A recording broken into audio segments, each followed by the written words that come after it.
What's up guys, welcome back to my YouTube channel again. Balik lagi sama gue Sanjul Fikar. Ya, di video kali ini gue akan ngebahas iOS 15.4 beta 1. Ya, inget ya, ini iOS 15.4 beta 1, bukan public resmi, oke? iOS 15.4 beta 1 ini baru aja dirilis setelah 1 hari setelah iOS 15.3 dirilis. Gue juga bingung kenapa Apple tuh ngeluarin updatean iOS nanggung-nanggung gitu.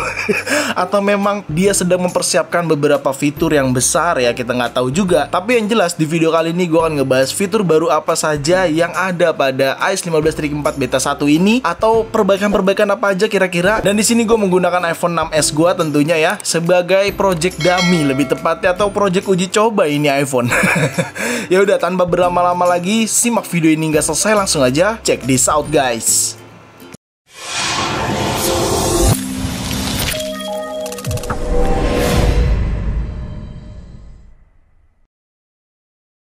Ya, iOS 15.4 beta 1 ini dirilis mengeluarkan fitur yang cukup banyak banget, tapi di sini mungkin gue akan menjelaskan beberapa fitur yang bener-bener menarik. Sisanya mungkin akan gue bahas di versi resminya nanti ya, kita tunggu ya. Ya, untuk fitur yang pertama yaitu Face ID with masker dan Face ID bersama kacamata. Bisa menggunakan kacamata lebih tepatnya. Seperti ini gambarnya ya. Gue tidak mencoba di iPhone 13 Pro gue karena memang iPhone 13 Pro gue ini untuk daily driver gue gitu. Jadi gue menggunakan 6s dan 6s tidak Face ID, hanya Touch ID. Face ID bisa digunakan dengan masker dan Face ID juga bisa digunakan dengan kacamata. Seperti di gambar ini yang gue jelasin ya. Jadi Face ID nantinya akan bisa kita gunakan pada saat kita menggunakan masker, dan itu tetap bisa dibaca oleh Face ID. Dan si Face ID juga bisa menggunakan kacamata. Jadi kalau kita menggunakan kacamata, kita pengen add Face ID-nya, itu tetap bisa seperti itu. Dan cuman ada catatannya nih cuy. Ternyata fitur Face ID bisa menggunakan masker dan bisa menggunakan kacamata tersebut itu hanya ada di iPhone 12 series dan 13 series. Jadi buat teman-teman yang menggunakan iPhone di bawah iPhone 12 series, mohon maaf cuy, kayaknya nggak bisa atau tidak kebagian lebih tepatnya untuk fitur Face ID menggunakan masker dan fitur Face ID menggunakan kacamata, seperti itu. Dan tapi kita nggak tahu untuk kedepannya ya. Ini masih beta 1 ya, iOS 15.4 beta 1, jadi masih simpang siur kebijakannya atau rumornya ya. Cuman ya kalau misalkan memang itu terjadi hanya bisa di iPhone 12 series dan 13 series saja, ya sudah, mau dibilang apa, suka-suka Apple aja udah. Kayak gitu. Oke, selanjutnya yaitu fiturnya, dan di sini ada di iPhone 6s kebenaran new emoji. Jadi ada emoji baru dan cukup banyak emojinya yang ada di iOS 15.4 beta 1. Nah, ini nih emoji-emoji yang ada pada iOS 15.4 beta 1. Cukup banyak ya, tapi ini yang gue explore. Mungkin ada tambahan dari teman-teman, tapi kayaknya belum bisa di-share karena gue udah coba share ini ke iPhone yang 13 Pro. Ternyata di iPhone 13 Pro tidak terbaca tanda tanya.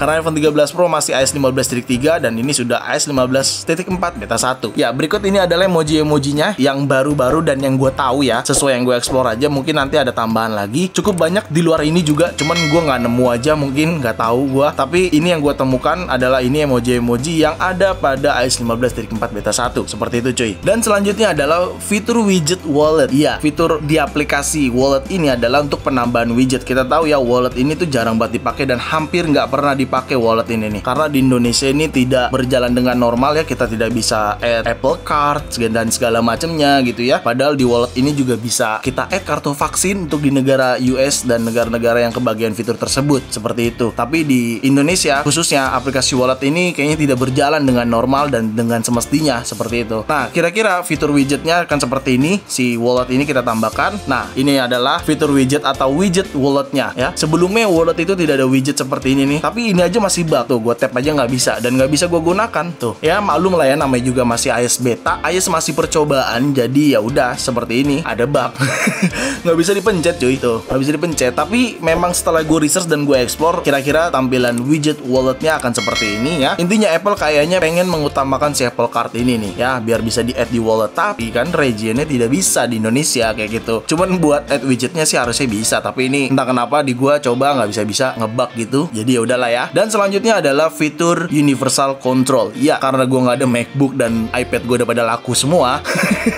Jadi fitur universal control ini intinya bisa kita gunakan secara bersamaan pada iPad ataupun MacBook seperti di gambar ini gue jelaskan ya. Jadi intinya fitur universal control itu bisa kita kontrol semua device Apple seperti iPad, MacBook gitu ya. Jadi saling apa ya, kalau gue bilang mungkin bisa dikatakan mirroring gitu ya. Tapi ini bukan mirroring karena sama-sama di OS-nya masing-masing. iPad OS-nya OS, si iPad tidak nge-remote juga. Tekniknya itu tidak remote. Jadi benar-benar universal control tanpa remote, tanpa screen mirroring gitu-gitu. Jadi bisa langsung saling kontrol seperti itu. Dan tentunya adanya fitur SharePlay pada Apple Music. Ya, sebenarnya fitur SharePlay ini penting juga ya buat teman-teman ya yang mau nonton bareng Apple TV gitu ya, via FaceTime tentunya ya. Cuman di sini gue baru menemukan lewat Apple Music ya. Jadi kalau buat teman-teman yang memang menggunakan Apple Music, kita bisa SharePlay barengan atau bersamaan mendengarkan musik yang sama dengan menggunakan fitur SharePlay ini. Jadi teknikalnya itu harus sama-sama iOS 15.4 nantinya mungkin pada saat versi resmi rilis. Jadi tinggal pilih menu titik 3 ini nih. Nah, di sini ada nih SharePlay ya, kayak gitu. Dan ini bisa kita langsung tap dan dia akan menggunakan fitur FaceTime tentunya ya, karena SharePlay itu ada di FaceTime. Ya seperti ini nih, kayak gitu. Kalian bisa menonton bareng ya, dengerin musik bareng, screen sharing bareng. Intinya gitulah SharePlay itu. Jadi tinggal continue aja seperti ini dan share ke teman kalian kayak gitu. Segampang itu cuy. Dan selanjutnya fitur selanjutnya adalah add kartu vaksinasi atau record vaksinasi pada wallet, dan itu bisa terhubung ke aplikasi Health yang ada pada iPhone kita seperti ini nih. Harusnya bisa, tapi sayangnya ya mungkin karena Apple ID gua region Indonesia jadi gua belum bisa menggunakannya kayak gitu. Ya, selanjutnya kalau kalian menggunakan AirPods ya, pada saat kalian mau menghubungkan ke iPhone kalian, itu teksnya jadi bold. Contohnya seperti ini. Ini memang belum terhubung ya, tapi teksnya sudah bold. Kalian bisa bedakan. Nah, tuh teksnya sudah bold ya. Jadi ini ada perubahan di dalam penulisan ini. Penulisannya ini teksnya jadi bold seperti ini. Tadinya nggak bold kayak gini ya. Dan nantinya pada saat kalian udah terhubung, misalkan AirPods Pro X-an gitu ya, nanti tulisannya kayak bold gitu, lebih kereng, lebih hitam lah, lebih tebel seperti itu. Fitur selanjutnya adalah fitur yang paling gue suka banget. Jujur ini paling gue suka fitur ini. Di iOS 15.4 beta 1, gue sangat menunggu banget nih versi rilis resminya nanti. Karena fitur pada shortcuts untuk notifikasinya bener-bener hilang, seriusan. Nih ya, kalian bisa lihat ya, ini gue buka aplikasi shortcut. Untuk automationnya, pada saat di automation kayak gini ya, kan biasanya kalau misalkan notifikasi shortcut biasa, mungkin kita bisa nonaktifkan ya lewat activity screen time ya. Tapi ini kan kalau automation kadang tetap nggak bisa tuh, tetap ada. Nah, caranya tuh gampang banget. Kalian misalkan bikin automation seperti ini, contoh aja ya. Nah, di bagian sini kalau misalkan X before runningnya kalian disable, dia ada notifi when run-nya juga ikut disable. Jadi sebelumnya kan enable gini. Kalau kalian ini disable don't X, nah dia ada juga nih notifikasi ketika run-nya atau notifikasi ketika si automation tersebut running, itu juga ikut disable. Dan itu udah gue coba, dan ini kalian bisa lihat ya, yang gue gunakan adalah actionnya ketika buka Instagram maka harusnya ke-lock dengan Touch ID ya. Harusnya ini muncul notifikasi ketika gue buka Instagram, tapi saat ini sudah tidak berjalan. Ketika gue buka Instagram tidak muncul sama sekali automationnya. Ini sudah ke-lock ya, harus gue buka Touch ID dulu baru kebuka seperti ini. Nah kayak gitu kira-kira ya. Tapi ini tidak ada notifikasinya. Jadi bener-bener si shortcut ini berjalan banget ya. Dan ini tutor gue yang sebelumnya di sini kayaknya sudah tidak berfungsi atau tidak perlu. Karena di iOS 15.4 beta 1 sudah ada fitur ini, dan ini sangat ngebantu banget buat teman-teman yang sering banget main di aplikasi shortcut, automation ataupun shortcut. Ini pasti akan ngebantu banget karena automationnya aja bisa kita disable ya. Pastinya di shortcutnya pasti akan bisa disable juga. Harusnya ya, harusnya kayak gitu. Dan ini sangat penting banget sih dan sangat kepake. Kayak gitu. Ya, selanjutnya untuk masalah bug pada storage dan Apple Music, sejauh ini untuk Apple Music masih aman ya. Bugnya nggak terlalu parah, tapi ingat ini masih versi beta, jadi kalau misalnya ada bug ya itu masih wajar. Ya, untuk storage-nya juga masih aman. Kita cek aja general dan langsung ke iPhone storage. Kita cek kalkulatingnya ya. Kalau misalkan masih lama, kemungkinan memang harus di force restart dulu. Tapi ini cepet nih, tidak gua cut sama sekali videonya. Ini cepet loadingnya dan gua belum force restart juga, jadi ini masih aman banget ya. Dan ini cepet, tapi gua nggak tahu ke depannya tiba-tiba kalkulating lagi apa enggak.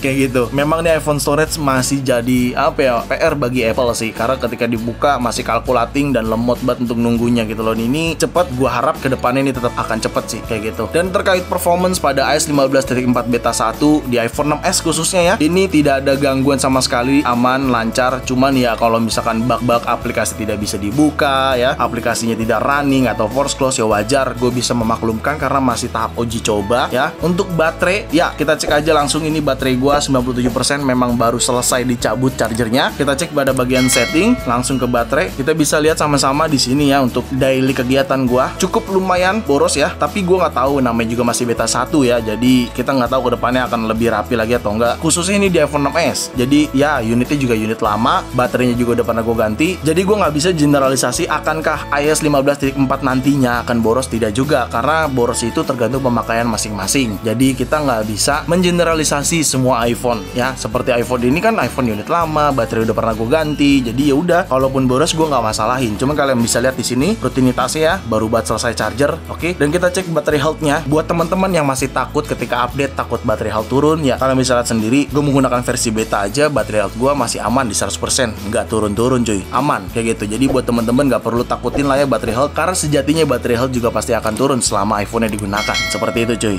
ya. Oke, kira-kira kapan publish-nya nih iOS 15.4? Ya, kalau dihitung mundur ya, kalian bisa nonton video-video sebelumnya di sini. iOS 15.3 beta 1 gue bahas di berapa bulan lalu, dan iOS 15.3 rilisnya baru kemarin. Tapi kalau kalian mundur ke belakang, iOS 15.2 itu dirilis kapan? Itu sekiranya 1 bulan lalu sebelum iOS 15.3 dirilis. Jadi hitungan mundurnya seperti itu. Dan kira-kira ini kapan rilis iOS 15.4? Kemungkinan 1 bulan dari setelah iOS 15.4 beta 1 ini dirilis. Kemungkinan ya, jadi bisa dikatakan berarti kalau sekarang tanggal 28 Januari, kemungkinan rilisnya itu di tanggal, berarti di tanggal ya sekiranya mungkin bisa tanggal 25 Februari mungkin ya, kemungkinan, karena bisa 1 bulanan lah pengerjaan betanya ini kayak gitu. Jadi buat teman-teman kalau yang nggak sabar untuk update, ya udah sabar aja, jangan memaksakan untuk menggunakan beta di iPhone yang daily driver kalian. Gua tidak merekomendasikan untuk teman-teman menggunakan iOS beta, karena kalian bisa lihat sendiri tadi cukup banyak bugnya. Namanya juga iOS percobaan. Jangan tergiur dengan fitur, jangan tergiur dengan yang lain-lainnya. Intinya utamakan penggunaan dan kenyamanan kalian pada iPhone kalian, seperti itu. Ya udah, itu aja yang gue bahas di iOS 15.4 beta 1 ini yang baru dirilis. Fitur-fiturnya apa aja, perbaikannya apa aja, itu tadi udah gue sebutkan semua yang gue tahu. Jadi ya udah, segitu aja video gue kali ini. Semoga bermanfaat buat kalian, dan jangan lupa kalian like video ini, share video ini ke sosial media kalian, ke grup WhatsApp, grup TikTok, grup apapun, kalian share aja sebanyak-banyaknya, dan pastikan kalian mendukung channel ini dengan cara mensubscribe channel ini. So, see you next video. Bye bye.